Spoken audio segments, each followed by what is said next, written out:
today. There is certainly rising public anger out there in the country. As you can see, the number of protests that are taking place outside migrant hotels up and down the country is indeed evidence of that.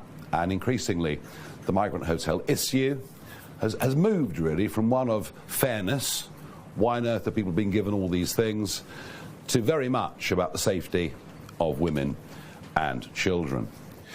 For all the government's talk about protecting children, which they claim is the sole purpose of the Online Safety Act, our criticisms of that and the impositions on free speech that have been imposed just in the first week of its operation have led to them sinking to the depths. I would suggest that comparisons that somehow we're siding with Jimmy Savile were wholly inappropriate at every way. But what we will today be talking about is a cover-up. A cover-up that in many ways is reminiscent of what happened after the Southport killings last year. I will say to all broadcasters when we get to this segment of today's press conference, nothing we say will in any way be in contempt of court. And indeed, to quote Jonathan Hall KC, who was the independent reviewer of terrorism legislation, he said in the wake of Southport that we should spell out the basic and sober facts. And that's exactly what we will do today.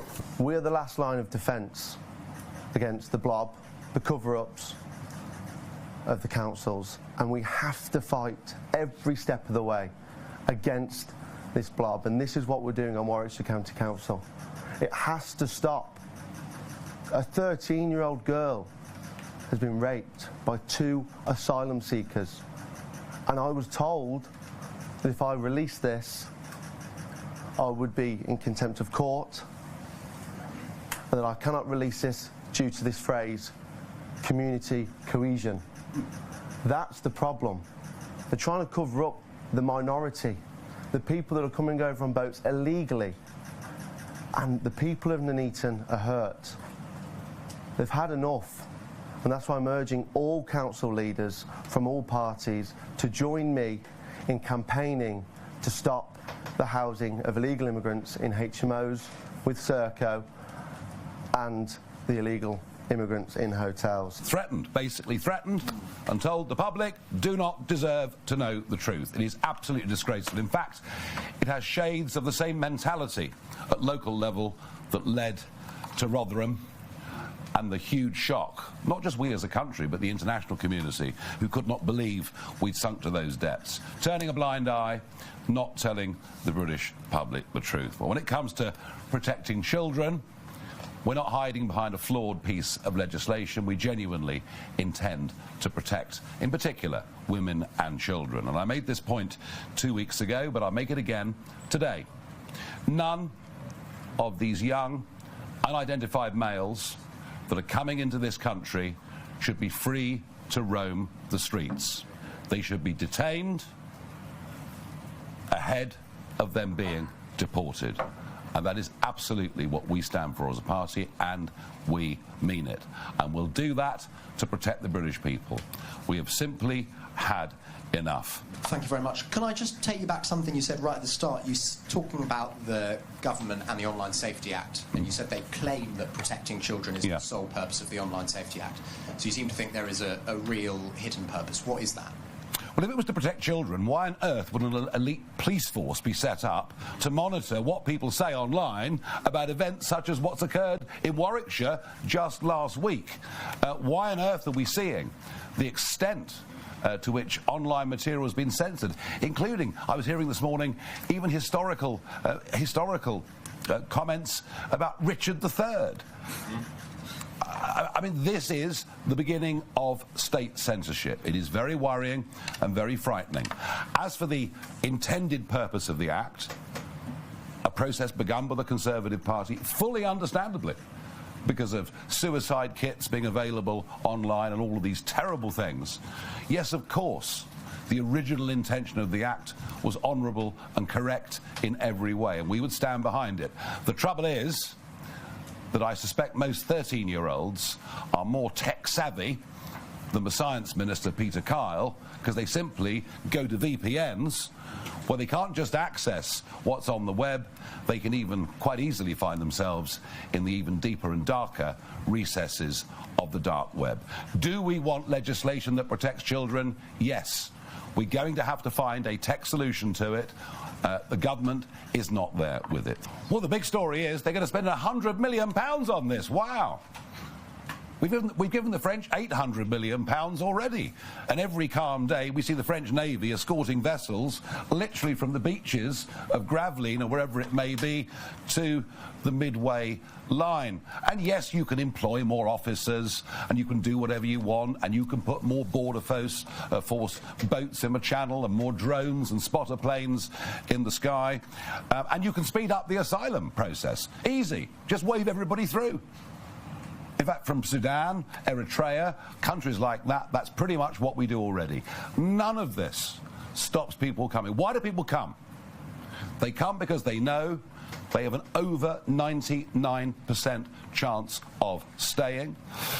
They come because they know they will be looked after, 3 square meals a day, free dental care, free health care, 49 quid a week pocket money, and while they're at it, probably work illegally, either in delivery services or drugs or whatever it may be. There is only one way you're going to stop this. There's only one way you're going to stop this. Australia went through these agonies back in the earlier part of this century, where they argued at election after election what to do. They tried offshore processing and many other things, and still the boats came. In the end, they towed the boats back to Indonesia. We will make it absolutely clear, as Colin has said already, that the ECHR, whatever its good intentions in the post-war world were, is no longer fit for purpose in any way at all, and we will be free to detain those. And by the way, all around the world, if you enter a country illegally, you will be detained and deported. This is what normal countries do all over the world. We've surrendered normality to this new human rights regime. So if you come to Britain via that route, you will never be given refugee status. You will never be given permanent leave to remain. You will not be free to walk the streets, as so many have done that have committed some of these vile crimes, and you will be deported. And that's the message, plain and simple. And you know what? Within 2 weeks, you won't see a single migrant boat. You say migrants in hotels should be deported. Mm-hmm. Where should they be deported to if their country isn't safe or if another country won't accept them? I'm sorry, I've had enough of this. If you come from Afghanistan, you go back to Afghanistan. End of. This idea we can't send people to certain countries, all the false claims that people make about their own personal lives. I'm sorry, we're done. We're done. We've had enough. Hi, Mr Farage. You said today that police need to be able to release as much information as possible about those potential offenders. So are you saying that they should, the police, in all cases, release the names, addresses and immigration status of people after they have been charged with an offence? Your critics will, of course, say that this is going to inflame community tensions. This could cause unrest on our streets. We are already seeing a very precarious situation. Is that not just going to make things far, far worse? Thank you. What caused unrest on our streets after Southport last year was us not being told the status of the attacker. That led to crazy conspiracy theories spreading online. You know, so look, you know, I've made it perfectly clear through this press conference, and George understands this absolutely as well. You know, we do understand and respect the contempt of court rules. But, you know, I'm going to go back and quote just one more time Jonathan Hall, KC, the independent reviewer of terrorism legislation, a watchdog over this area, you know, who said in the wake of Southport, we should spell out the basic and sober facts. He also said that governments should stop hiding behind contempt of court rules. People need to be given reasonable truth. And, you know, we might not like the truth, or we can accept the truth. But to have masses of speculation as to what might have happened makes things, I think, far worse than they otherwise would be.